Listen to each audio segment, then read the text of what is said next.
franchement le double à mon avis. Hein. Tu me disais que le fait de ne pas avoir de siège arrière amplifie encore le son. Donc c'est un deuxième motif de... Regardez, écoutez.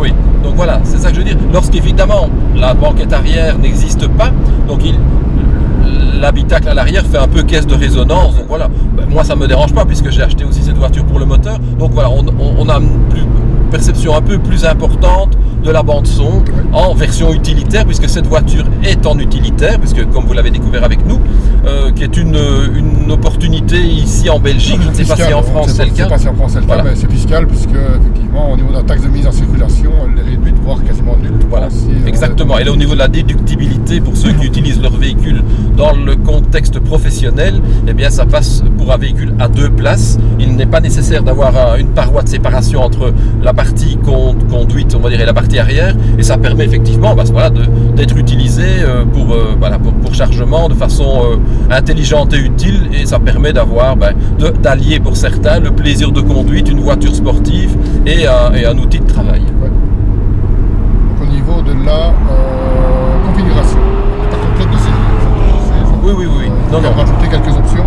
Donc dans les options à rajouter, il y a le pack confort qui reprend toutes les petites options spécifiques, rétroviseur, rabatteur. Oui, rétroviseur, éclairage intérieur, toutes ces petites choses-là. Le pack RS Design, oui. Je pensais qu'une RS était full design RS, mais on peut encore l'upgrader au niveau du design. Absolument, tu peux avoir une RS3 avec des jantes de plus petit diamètre. Ah oui.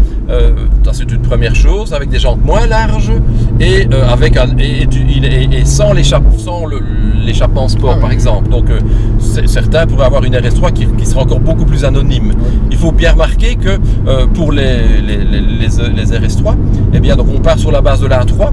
Ils ont légèrement bodybuildé les ailes, mis des belles jantes, un beau pare-choc avant, pare-choc arrière, mais pour le reste, ça reste relativement discret. On ne rentre pas dans le côté bodybuilding comme sur la M2, par exemple, qui est beaucoup plus spectaculaire esthétiquement. Donc Audi a volontairement, on va dire comme souvent le cadre dans CRS, simplement, on va dire marquer le caractère dynamique et sportif par les jantes, le spoiler et le pare-choc arrière. Donc on rajoute les phares Matrix LED, les sièges S, parce que c'est ce qu'on a ici, donc vraiment les sièges type paquet. Le Magnetic Ride, donc la suspension adaptative de série, c'est un peu dommage. L'échappement, tu disais l'échappement RS avec les sorties noires. Oui. Les étriers rouges, dans ma config je les ai mis ici, on ne les a pas. Oui, moi je les ai sur ma voiture. Si vous recherchez dans notre playlist, vous verrez la RS3 avec laquelle je roule qui est très proche. Elle n'y est plus. C'est comme tu le sais. Ah oui, donc on a eu un petit souci l'été dernier en effet.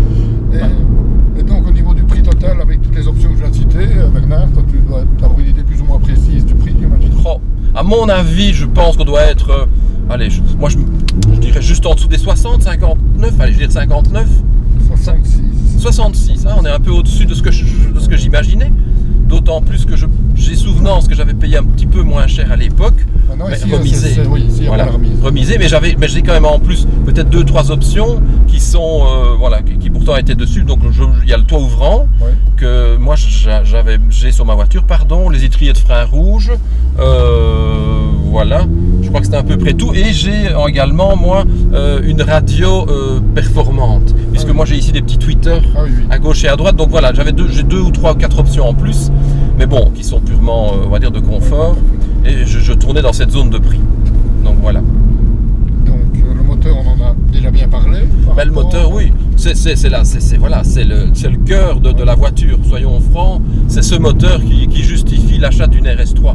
Ce n'est pas pour moi l'esthétique de la voiture, ce n'est pas pour moi les finitions qui sont exemplaires chez Audi, ni la nouveauté puisque l'habitacle est un peu vieillissant. On achète cette voiture pour son moteur qui peut-être sera à moyen terme un collector. Ça, c'est un collector en tout cas recherché. Je pense. Un collector, on voit qu'il y en avoir beaucoup sur le marché avant. Oui, en effet. Mais bon, recherché voilà, c'est sûr que dans quelques années, ce genre de moteur offrira un plaisir de conduite exceptionnel, puisqu'on sera avec des moteurs qui seront probablement, avec avec un apport d'électricité, des plus petites cylindrées, probablement moins de son. Donc voilà, c'est vrai que c'est le moteur qui est le justificatif d'achat pour la RS3. La boîte, on disait peut-être un petit peu vieillissante, parce qu'on a la S-Tronic double embrayage 7 rapports.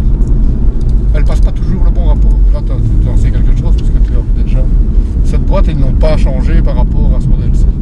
Eh bien non, voilà, ici cette boîte à 7 rapports, c'est pour moi le seul, je veux dire le seul bémol que je puisse réellement reprocher à la voiture, puisque cette boîte est un tout petit peu lente, surtout au rétrogradage, je tiens à le préciser, surtout au rétrogradage, lorsqu'on est en automatique sport, elle n'est pas toujours très réactive comme certaines boîtes de chez ZF entre autres, qui anticipent beaucoup sur base de la conduite du conducteur. Voilà, c'est un tout petit peu lent, donc voilà, manque un peu de réactivité.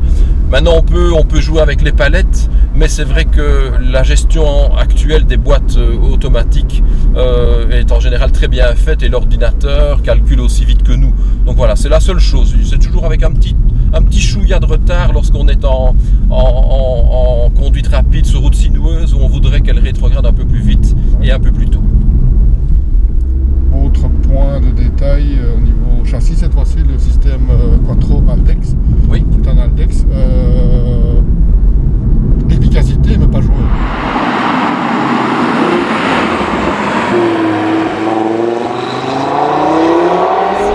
Parce que je l'ai lu, que les ingénieurs ont volontairement, donc d'abord ils ont gagné un petit peu de poids sur le train avant, donc le train avant offre un peu moins d'inertie, et le châssis, comme je l'ai dit ici, je ne veux absolument pas le malmener, ce châssis est un peu plus joueur, voilà, parce que donc on a gagné du poids sur l'avant bien sûr, et en désactivant ici on va dire l'ESP, et lorsqu'on est dans des petites routes sinueuses, on peut faire légèrement dériver l'arrière.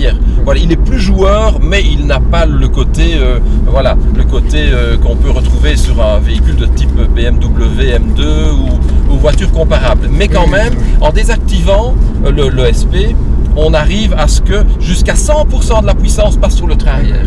Donc ce qui permet quand même, lorsqu'on est sur des petites routes légèrement humides ou quoi, de se faire plaisir d'avoir, à mon avis, des légers décrochements que l'on peut contrôler, mais en sachant que de toute façon, le système Quattro va prendre le dessus et remettre la voiture dans l'axe. Mais voilà, il est un peu plus joueur que précédemment, je n'ai pas pu l'apprécier, je n'ai pas pu le tester, mais c'est ce qui a été en tout cas annoncé par Audi. D'ailleurs, dans cette optique-là, il faut savoir que par exemple les RS3, lorsque vous prenez la monte de jantes en alliage, on va dire de grand diamètre, eh bien, les jantes avant sont plus larges, pour les dimensions, je les ai pas en tête, que les jantes arrière. Voilà, les pneus arrière, pardon. Et les jantes aussi, Donc c'est assez amusant, c'est traction, c'est logique, mais c'est souvent l'inverse. Voilà, mais comme ici il y a quand même beaucoup de poids à tracter, donc et à tirer, eh bien ils ont voulu, on va leur donner une efficacité complète au train avant, parce que pour pouvoir avoir un guidage parfait, puisqu'il y a quand même 400 chevaux, mais ils ont volontairement mis donc des jantes et des pneumatiques un tout petit peu plus étroits pour garder une certaine agilité du train arrière. Ça a été un choix. Freinage très efficace. Redoutable. Une possibilité, celui qui veut se faire plaisir sur circuit, d'avoir les carbone céramique. Spécificité uniquement à l'avant. C'est toujours le cas ici. Oui, uniquement à l'avant. Et par contre, je le constate, et apparemment ça n'a pas été contredit par, on va dire, par les responsables d'atelier chez Audi. Moi je le dis, voilà, les freins ont une tendance fâcheuse à crier. Carbone céramique, tous les carbones céramiques. Sur la mienne, je n'ai pas les carbones céramiques. Ah, il crie quand même. Il crie quand même, oui. Je me suis déjà interrogé chez Audi. Oui. Et là, effectivement, ils m'ont dit oui, c'est un petit peu une maladie des freins montés sur ces voitures-là. Parce que c'est la maladie de carbone céramique, forcément. Forcément, c'est comme ça, c'est la spécificité, puisqu'ils ne sont actifs qu'à haute température et tout ça. Donc, ce qui veut dire que moi, avec la mienne, lorsque je suis en circulation urbaine et qu'on a des ralentissements légers, donc c'est assez sensible, donc ce qui fait que parfois, j'avoue que j'insiste vraiment franchement sur les freins pour ne plus avoir de je freine comme ceci, tu vois, plus sensiblement pour ne pas avoir cette sonorité qui est franchement gênante et en ville qui est interpellante aussi pour les usagers piétons parce que ça fait du bruit. Et apparemment c'est un petit peu connu. Bon ben voilà, est-ce que c'est est-ce que c'est les disques, est-ce que ce sont les plaquettes, je n'en sais rien, mais en tout cas c'est assez marqué.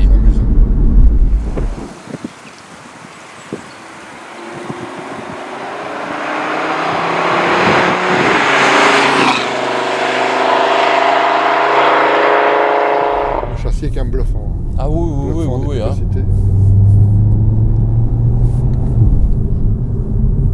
Maintenant, il m'a pas encore semblé, le châssis m'a encore semblé, c'était pas le même évidemment, mais c'est la même base, sur le TTRS encore plus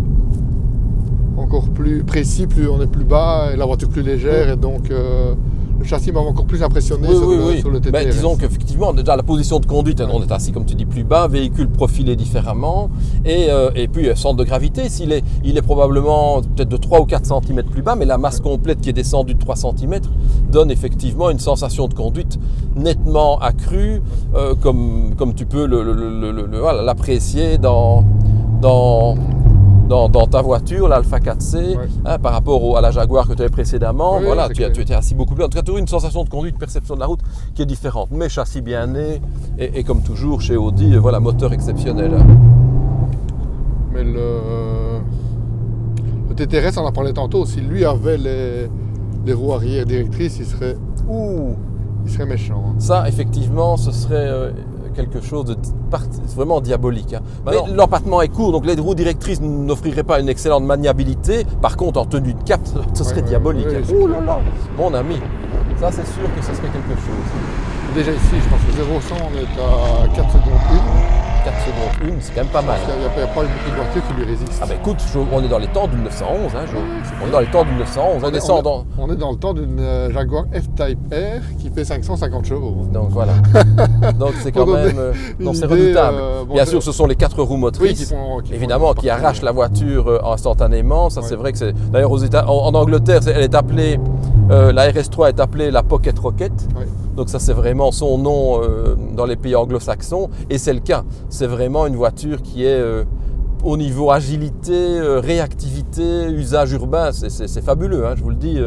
C'est vraiment pour ça. La particularité de ce modèle-ci, qui n'était pas le cas de la génération précédente, c'est la possibilité de l'avoir en sedan. En effet. Ça c'est aussi une nouveauté. Oui, on en voit peu, hein, par rapport au Sportback qu'on a ici, effectivement. Donc on en voit peu. Tu vois ? Donc voilà, vous voyez que c'est un moteur qui vous offre juste une petite accélération, une petite route de campagne, et vous avez le plaisir du 5 cylindres.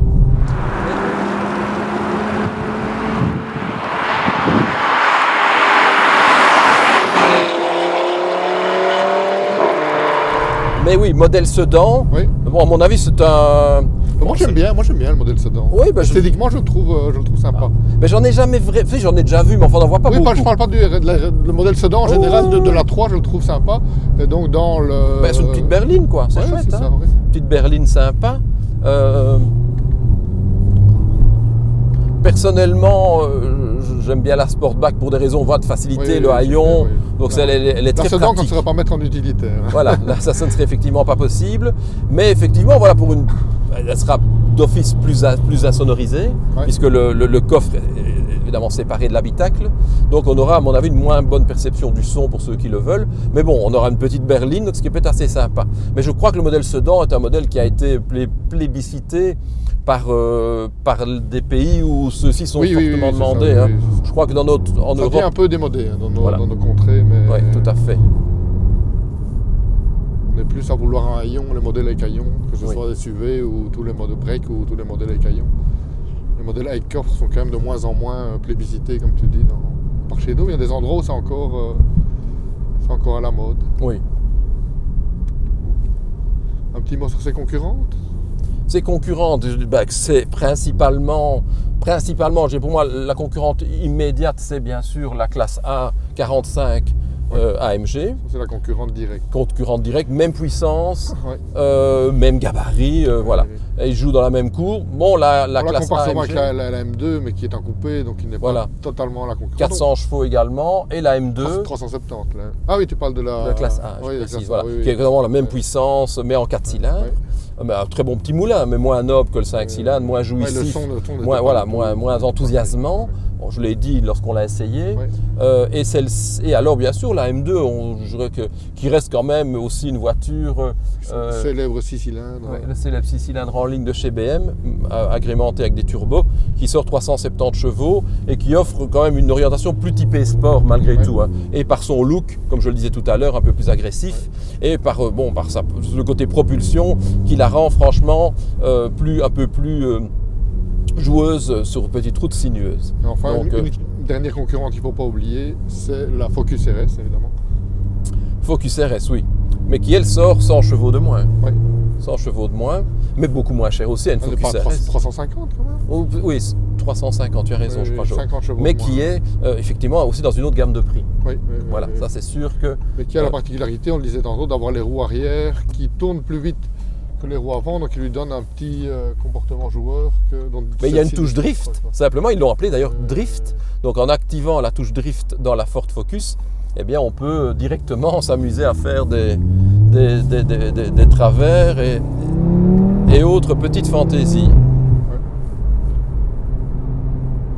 Mais donc voilà, on nous voilà un petit peu à la conclusion de cet essai. Oui. Je vais te demander est-ce que tu es acheteur. C'est déjà fait. Je pense que c'est oui. déjà fait. En ce qui me concerne, oui, je te rejoins. Je pense que je serai acheteur, en tout cas dans l'optique où tu as pris la tienne, vraiment une optique de daily. Voilà. Maintenant, dans une optique plaisir, peut-être qu'une M2 me ferait peut-être un petit peu plus de l'œil. Oui, tout à fait. Mais dans l'optique vraiment daily, je peux le mettre en confort et je roule pour aller travailler tous les jours. Et on passe en dynamique et on se fait un peu plaisir. On s'amuse un peu. Dans cette optique-là, c'est ton optique, je pense. Oui, c'était ça. Je cherchais un véhicule, puisque j'avais précédemment une BMW 1M. Oui. Hein, on a déjà cité l'une fois ou l'autre. Et donc, il me fallait un véhicule un tout petit peu plus habitable. Et c'est vrai que, voilà, vous le savez, la A3, bon, avec un look anonyme, mais voilà, un cœur féroce. Et donc, voilà, c'est vrai que c'est très sympa. Et le moteur, je vous dis, c'est la colonne vertébrale de cette voiture. Ouais. Et dans cette optique, je pense que ça reste le maître achat. Ça reste le maître achat parce que même si la 45 est très bien, la 4 cylindres et le 5 cylindres amènent le petit plus qui fait kiffer toute la différence. Il est mythique, Geoffroy. Ce moteur est mythique. Il suffit de l'entendre. Vous aurez quelques bandes son, puisque lorsque nous avons pu la filmer, vous allez voir, c'est ce son qui justifie pleinement l'achat de la voiture. Alors c'est vrai, c'est un certain prix, clairement. Ça n'est pas une voiture. C'est raisonnable parce que c'est pas une voiture. Quand on voit le prix final, c'est le prix du X2 avec un 20D. Hein. Absolument, tu as raison. Donc, et on a plus d'espace encore et pour charger et pour. J'ai beaucoup aimé le X2 20D, mais finalement tu te dis je vais dépenser 60 000 €. Maintenant c'est sûr qu'à l'usage ceci, effectivement, c'est sûr que ceci consommera, ceci consomme. Il ne faut pas se voiler la face. Si on pousse un petit peu, on est dans des consommations qui sont beaucoup plus importantes, dans des taxes un peu plus importantes. Mais c'est vrai, si on ne tient compte qu'au niveau prix d'achat. Au niveau prix, ça demande réflexion quand même. Ah oui, hein. Absolument. Enfin voilà, ici s'achève notre essai. Si vous l'avez aimé, comme d'habitude, le petit pouce. Oui, le petit pouce bleu pour nous encourager. Un petit j'aime, c'est toujours sympa. Si vous n'êtes pas abonné, abonnez-vous. Parlez-en autour de vous. Objectif combien 20 000 abonnés maintenant, une fois qu'on est tous. Ça va être peut-être, il va falloir un peu plus de temps pour les obtenir, mais si on arrive à aller vous chercher des chouettes véhicules à l'essai, et ça va être le cas. Alors soutenez-nous, allez, comme ça, plus on a des vues, plus on a ainsi une approche sympa de nos amis et partenaires, les concessionnaires ici. Donc, et on va essayer pour ce printemps, comme on vous l'a déjà laissé sous-entendre, d'aller vous chercher des véhicules qui sont, rares. Comme d'habitude, on aura un peu les deux, des véhicules plus exclusifs et des nouveautés. C'est un peu la philosophie de notre chaîne. Absolument. Et donc, voilà. Eh bien Bernard, à la prochaine. Geoffroy, écoute, en cette fin de semaine, je te souhaite de passer un excellent week-end. Et les amis. Et nous vous disons à tous à très bientôt. Ciao, ciao. Pour de nouvelles aventures. Salut à tous. Salut.